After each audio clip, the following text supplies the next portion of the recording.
In February, you made a public claim that the Epstein client list was, quote, sitting on my desk right now for review, end of quote. You then produced already public information and no client list at a major media event hosted at the White House.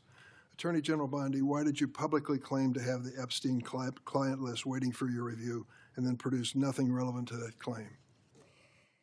Senator Durbin, if you listen to my entire clip on that, I said I had not reviewed it yet, that it was sitting on my desk along with the JFK files, the Martin Luther King files, and I said I had not yet reviewed it.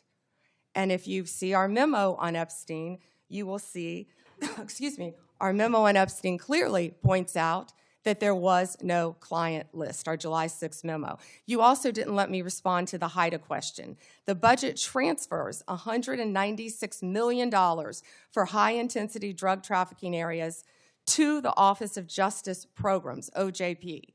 The Justice Department will continue to administer those grants under OJP in 2026. Going back to the Epstein files, according to another whistleblower who made a protected disclosure to my office, you pushed the FBI to review approximately 100,000 Epstein-related records on an arbitrarily short deadline in March, and the FBI was directed to flag any documents that mentioned President Trump. Nothing came of that review until July when DOJ and FBI released an unsigned memo stating, quote, there's no incriminating client list. Why was the July 7th memo unsigned? The July 7th memo came from the FBI and the Department of Justice. Director Patel answered those questions very clear.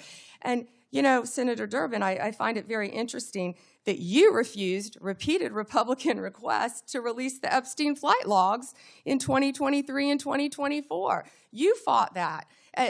Did you take money from Reid Hoffman, campaign donations, who was a huge Epstein friend? Why did you fight for years? Why did you fight to not disclose the flight logs, Senator Durbin? I can tell you I did not refuse. One of the senators here wished to produce those logs, and I asked her to put it in writing, and she never did. Yeah, I think Senator Blackburn would quarrel with you on that. Well, I will quarrel with you as to Reid, somebody that you mentioned I never heard of. Reid Hoffman. So who gave the order to flag records related to President Trump? To flag records for President Trump? To flag any records which included his name.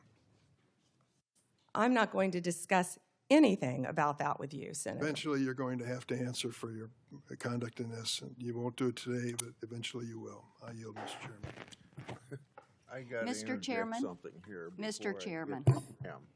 Mr. Chairman, since Senator Durbin referred to me, I would really appreciate the opportunity to correct the record. Proceed. Because Senator Durbin knows I repeatedly asked for those flight logs. I brought up the subpoena. You even shut down the committee because you didn't want that, and you know I submitted that in writing, and you continue to misrepresent that, and I am not going to let that record stand. Okay. Mr. Chairman, Go ahead, Senator Durbin. I just want to make it clear that the reason the committee business ended was that your side invoked the 2-hour rule. Point number 2 is I asked you if you wanted any documents like flight logs to put it in writing. You never did. Yes, sir, I did, and your staff knows that I did. No, We'll submit, once again, send me a copy the information to you. We've done that several times, but we'll be happy to, once again, send it to you. I think your staff doesn't show that to you.